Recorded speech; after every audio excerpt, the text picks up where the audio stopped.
चंद्र ग्रहण में इसका प्रभाव हमने देखा है। एक बच्चे ने चंद्र ग्रहण के दिन उसने क्या किया था मुझे तो ध्यान नहीं है, आ रहा है ध्यान में। चंद्र ग्रहण पड़ा था, उसमें उसने भोजन मांस वगैरह खाया और शराब वगैरह पिया। उसके बाद वो घर में गया तो उसको बहुत उल्टी हुआ और बीमार पड़ गया। इतना बीमार पड़ा, कोई बीमारी ही नहीं थी उसको। तो विदेश की घटना है। तो उसकी माँ ने बोला तुमने चंद्र ग्रहण में खाया पिया है सब उल्टा सीधा, इसीलिए तुम्हें हुआ। तो हमारे पास लेके आए, इसको क्या करना चाहिए। विदेशों में भी मानते हैं लोग, नए लोग हैं वो कम मानते हैं, लेकिन अधिकतर पुराने लोग इसको फॉलो करते हैं। आपके देश में होता है ना इलाज, फॉलो करते हैं लोग। हाँ, पुराने लोग करते हैं, पुराने लोग सब फॉलो करते हैं, नए लोग नहीं मानते।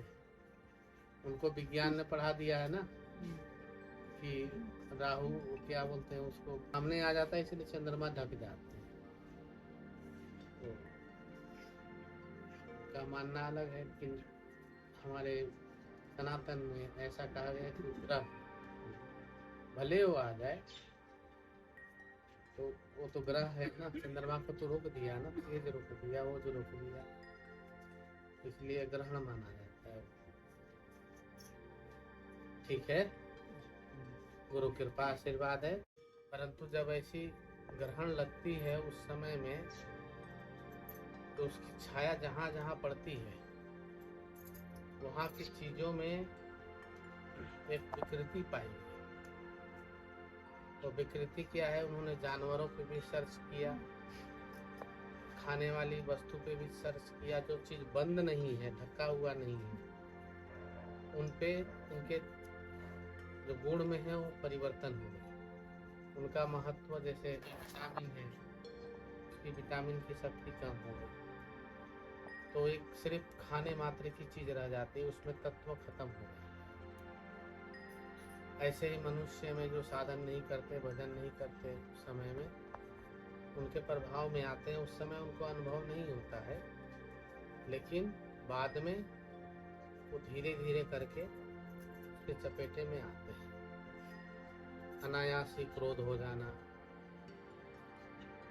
अनायास ही लोभ की इच्छा होना, मतलब ऐसी चीजें जो नहीं करना है वो कर जाता है। इसका प्रभाव मन पे पड़ता है, और मन के स्वामी कौन है? चंद्रमा। तो चंद्र ग्रहण है ना जी, इनका असर मन पे ही होता है। उस समय मन को चाहे भगवान में लगाओ, चाहे नाम में लगाओ, चाहे आत्मा में लगाओ, कहीं भी उसको एक परम पवित्र बंधन में बांध देना है। समझ गए ना? तो वो जो उस समय करेगा वो प्रभावशाली होता है। और इसीलिए कहते हैं हमारे सनातन में कि ग्रहण आदि में मंत्र जाप करने से मंत्र सिद्ध हो जाता है। सिद्ध अर्थात वो ऊर्जा बहुत, जैसे भोजन पे छाया पड़ गया तो भोजन दूषित हो गया, ऊर्जा रहित हो गया, और वही छाया परमात्मा का चिंतन पे पड़ गया तो वो उतना ही बढ़ जाएगा। जितना उसमें नुकसान होना है उतना ही उसकी वृद्धि हो जाती है। इसीलिए बोलते हैं मंत्र आदि सिद्धि हो जाए। तो इसलिए किसी भी प्रकार से मन को ईश्वर में लगावे, आत्मा में लगावे, परमात्मा में लगावे, नाम में लगावे, मंत्र में लगावे, ये करना जरूरी है। ठीक है,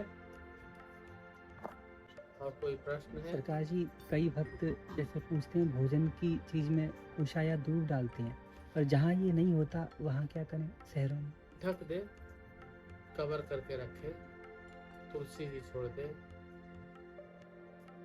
उसके छाया का प्रभाव ऐसा नहीं कि घर में नहीं पड़ता, सभी जगह पवन सभी जगह जाता है, पवन में भी वो परमाणु रहते हैं। तो इसीलिए भोजन को ढक दे और जहाँ पे नाम जप तप होता है वहाँ पे ऊर्जा अलग बन जाएगी, वो ऊर्जा प्रवेश ही नहीं करेगा। आश्रम में इतने लोग हैं, यहाँ वहाँ सब फैले हुए हैं, नाम की मंत्र की ध्यान की ऊर्जा जब चलेगी तो वो ऊर्जा यहाँ पे उसकी एंट्री ही नहीं होगी। अच्छा, गौ भी है यहाँ पे, गौ माता का यही फायदा है, उन पे इनका प्रभाव नहीं